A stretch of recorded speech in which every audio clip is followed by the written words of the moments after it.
आज हम material of construction में आगे बढ़ते हुए, जैसा कि कल हमने बताया, आपको टाइप्स ऑफ कास्ट आयरन या ग्रेड्स ऑफ कास्ट आयरन के बारे में बताएंगे।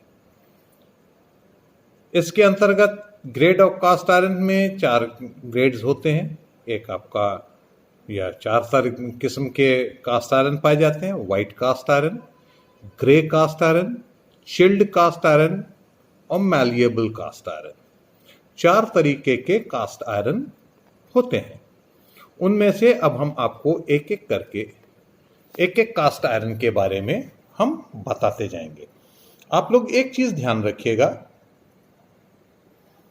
कि हम हर एक कास्ट आयरन ही नहीं, जितने भी लोहे के प्रकार हैं, चाहे वो कास्ट आयरन के सारे प्रकार हों, चाहे वो रॉट आयरन के हों, ढलवा लोहा हो, पिटवा लोहा हो, इस्पात हो, कास्ट आयरन, रॉट आयरन और स्टील, डिफरेंट उसमें कार्बन परसेंटेज अलग अलग होता है।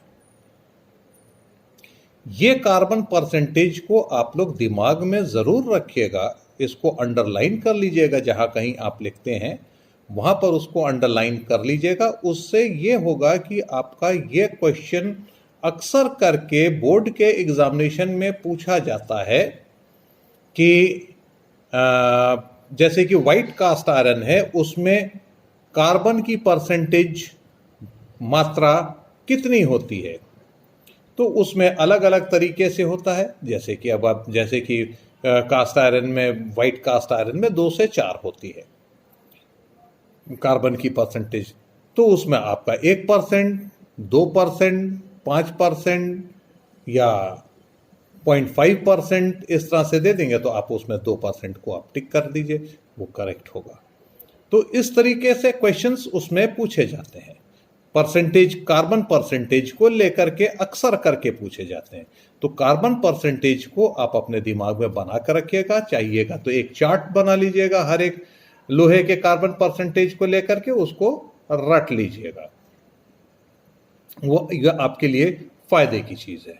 इसलिए आपको जब हम इस सब चीजों के बारे में बताते चलेंगे तो आप इसको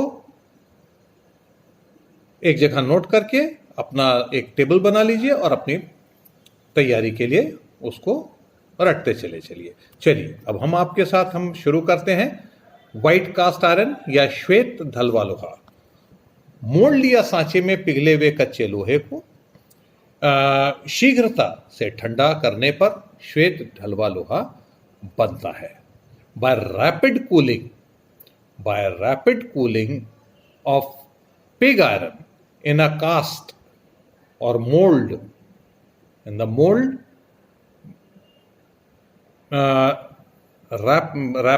through the rapid cooling of pig iron in the mold through which white cast iron is made up or manufactured. इसके अंतर्गत ये इसमें होता क्या है कि जब कभी भी हम इसको तोड़ते हैं तो ये सफेद रंग का दिखाई देता है। After breaking it looks in white color, it looks white color, and then after it is hard, ये कठोर होता है और इसमें घिसावट कम होती है। it has less abrasion. इसमें इस लोहे में 2% से 4% तक संयुक्त कार्बन, यानी कि कार्बन प्लस लोहा होता है। in this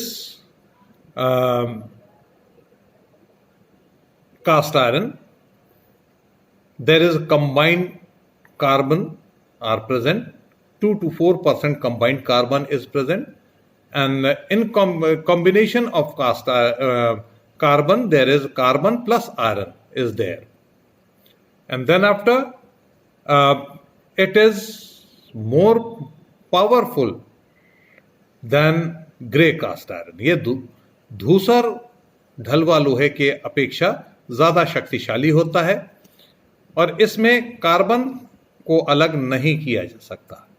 you can't separate carbon from it. इस लोहे से द्वारा ढली हुई वस्तुएं कठोर और भंगुर होती हैं। Castings of white cast iron are hard and brittle. ये इन सब चीज़ों को मैंने आपको अपने फर्स्ट 26 तारीख के वीडियो में हर एक चीज़ बताई है कि हार्डनेस क्या है, ब्रिटलनेस क्या है, मैलिएबिलिटी क्या है, प्लास्टिसिटी क्या है, इलास्टिसिटी क्या है, टेंसाइल स्ट्रेंथ क्या है ना। तो उसमें कैरेक्टरिस्टिक्स ऑफ